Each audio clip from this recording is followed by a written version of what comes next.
శ్రీ సత్యసాయి జిల్లా ముదిగుబ్బ మండల పరిధిలోని పాలేపు వెంగమనాయుడు పాఠశాలలో త్వరలో రానున్న సంక్రాంతి పండుగ సందర్భంగా స్కూల్లో ముందస్తుగా సంక్రాంతి వేడుకలు నిర్వహించారు.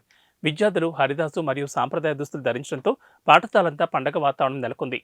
ముందస్తుగా సంక్రాంతి సంబరాలు జరుపుకుంటున్న విద్యార్థులకు పాఠశాల యాజమాన్యం ముగ్గుల పోటీలు నిర్వహించి అందులో గెలిచిన వారికి బహుమతులు అందజేశారు. అనంతరం విద్యార్థులు గాలిపటాలు ఆనందంగా ఎగురవేశారు. అదేవిధంగా విద్యార్థులు నృత్యాలు చేస్తూ తమ ఆటపాటల రూపంలో భోగి, సంక్రాంతి, కనుమ యొక్క విశిష్టతను ఎంతో చక్కగా తెలియజేశారు. ఈ కార్యక్రమంలో పాఠశాల చైర్మన్ పివి నాయుడు మరియు ఉపాధ్యాయులు, విద్యార్థులు ఎంతో ఉత్సాహంగా పాల్గొన్నారు.